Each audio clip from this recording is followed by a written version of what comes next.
Graça e paz, queridos e amados irmãos, Pastor Robson Vasconcelos, aqui no nosso canal, para hoje estarmos trazendo uma palavra da parte de Deus ao seu coração. Hoje eu quero falar sobre pontos de uma igreja gloriosa. Eu concluí hoje, dia 15 de julho, o livro de Atos dos Apóstolos. É um dos livros mais maravilhosos do Novo Testamento e que me anima muito em lê-lo e me faz remeter, a como era de fato a igreja primitiva e o quanto estamos distante dela, dessa realidade. Eu quero ler aqui com vocês Atos capítulo 2, versos 42 ao 47. Atos capítulo 2, 42 ao 47, que diz assim a palavra: E perseveravam na doutrina dos apóstolos e na comunhão, no partir do pão e nas orações. Em cada dia, em cada alma havia temor, e muitos prodígios e sinais eram feitos por meio dos apóstolos. Todos os que criam estavam juntos e tinham tudo em comum. Vendiam as suas propriedades e bens, distribuindo o produto entre todos, à medida que alguém tinha necessidade. Diariamente, eles perseveravam unânimes no templo, partiam o pão de casa em casa e tomavam as suas refeições com alegria e singeleza de coração, louvando a Deus e contando com a simpatia de todo o povo. Enquanto isso, o Senhor lhe acrescentava dia a dia os que iam sendo salvos. Que essa realidade, possa acontecer nas nossas igrejas hoje. E essa passagem, amados, ela descreve uma igreja gloriosa, uma igreja saudável, uma igreja sem mácula, sem ruga, uma igreja sem defeito, conforme descrita ali por Paulo aos Efésios no capítulo 5, verso 27. Ela tem 16 características que nós hoje precisamos fazer uma autoanálise, e de uma igreja gloriosa, de uma igreja que o Senhor tinha liberdade, o Espírito Santo tinha liberdade. Era uma igreja que, como nós lemos, a cada dia crescia, não era uma igreja estagnada, não era uma igreja fria, não era uma igreja que não significava nada para o bairro onde ela estava, mas era uma igreja que realmente era farol, era luz, era socorro bem presente ali aonde ela estava plantada. A primeira característica dessa igreja gloriosa, amados, é que ela é dedicada à palavra. A igreja era dedicada à palavra, querigma, era dedicada à palavra de Deus. Eles amavam a palavra de Deus. A segunda característica é que exercia comunhão, havia comunhão na igreja, coinonia, havia coinonia entre os irmãos. O quanto isso é importante, principalmente nos dias de hoje. A terceira característica dessa igreja gloriosa é que eles davam importância à ceia do Senhor. Eles entendiam, a necessidade, a profundidade do que significava de fato a ceia do Senhor. A quarta característica é que eles fundamentavam-se na oração, eles procuravam ouvir Deus. O quanto estamos longe dessa realidade, de igreja que ora. Que o Senhor possa acender de novo essa chama nas nossas vidas. A quinta característica dessa igreja gloriosa é que eles tinham temor a Deus. Temor a Deus. E temos visto muita falta disso hoje, né? Temor a Deus por parte de todos, né? Por parte de nós que estamos no púlpitos, como por parte daqueles que atuam no altar da igreja, como também daqueles que são membros, congregados e etc. A sexta característica, amados, dessa igreja era que ela opera manifestações sobrenaturais, né? Então, havia ali milagres, havia ali cura. O Espírito de Deus, ele usava os servos de Deus como instrumentos para isso. Os dons espirituais que estão ali em 1 Coríntios capítulo 12, do versículo 7 a 10, era uma realidade. Era uma realidade na igreja gloriosa. A sétima característica da igreja gloriosa que nós encontramos ali em Atos capítulo 2, 42 a 47, é que ela valorizava a unidade e a comunidade.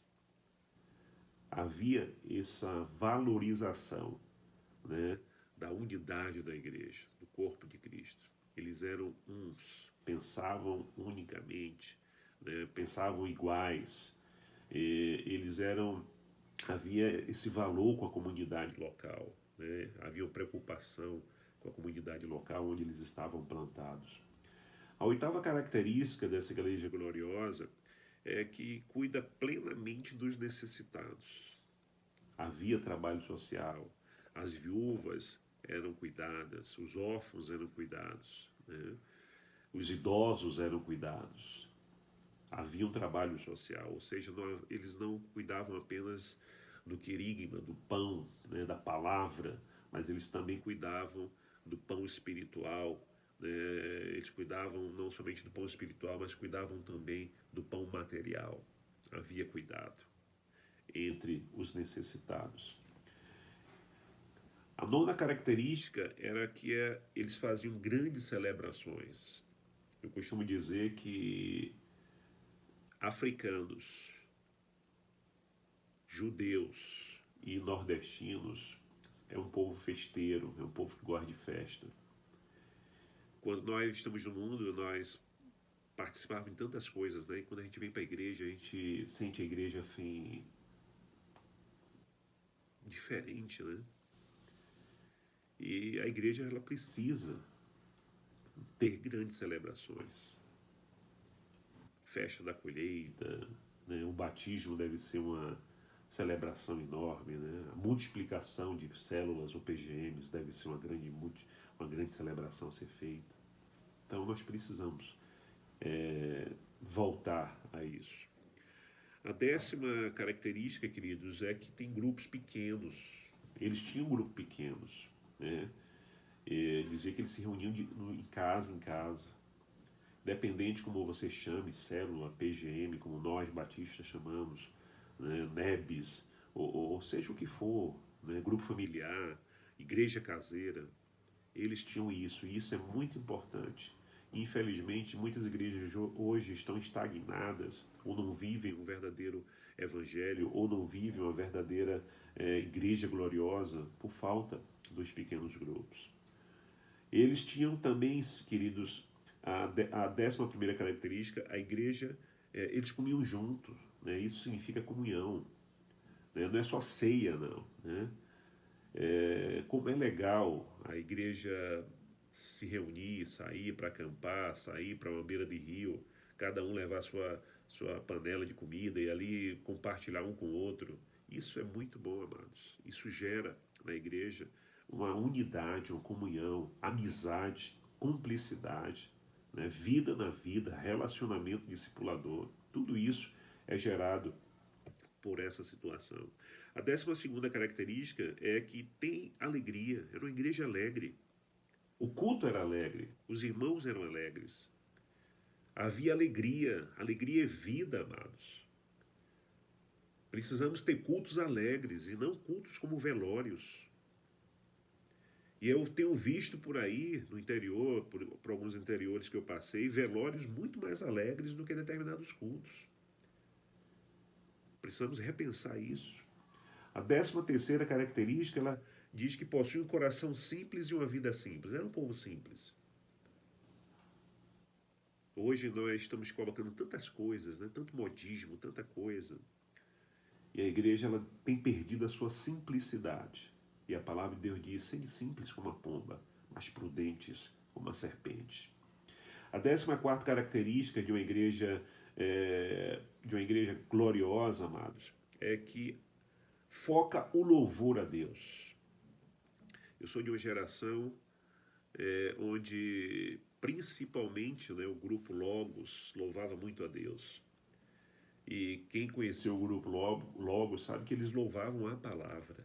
E eu fui edificado, eu aprendi a palavra, eu fui discipulado através dos louvores do grupo Logos, que eram louvores cristocêntricos. E não como os de hoje, antropocêntricos.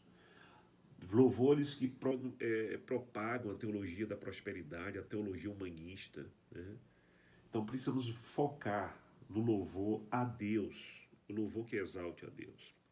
A 15ª característica de uma igreja gloriosa, que nós vimos aqui nesse texto de Atos capítulo 2, 42 e 47, é bênção para os de fora da igreja. Ou seja, eles eram bênçãos não somente para dentro, só entre eles, não era um clube do Bolinha, né? Não era um clube particular, né? Não era uma igreja particular. Eles eram bênção também para os de fora da sua comunidade. E o 16º ponto, né, a 16ª característica dessa igreja gloriosa, é que eles tratavam o evangelismo e discipulado como estilo de vida, que leva ao crescimento natural e sólido. Era uma igreja que discipulava, era uma igreja que evangelizava. Que possamos, em nome de Jesus, passar agora, fazer pensar, né, olhar para dentro de nós, olhar para dentro das nossas igrejas, e seria um excelente exercício, né, dar uma nota sincera de 0 a 10 para a minha igreja, né, em cada uma dessas áreas, para depois orar, irmãos. Orar sobre os aspectos no quais o Espírito Santo gostaria, né, de se aprofundar em sua vida e em sua igreja. Que o Senhor possa aplicar essa palavra em nossos corações e que Ele tenha liberdade de atuar e mudar aquilo que é necessário. Que Deus te abençoe em Cristo Jesus. Um abraço, se inscreva no nosso canal, deixe algum comentário, compartilhe esse vídeo. Que o Senhor te abençoe e te guarde, a você e toda a sua família, em nome de Jesus. Tudo que eu quero ser é um crente de verdade. Tudo que eu preciso ter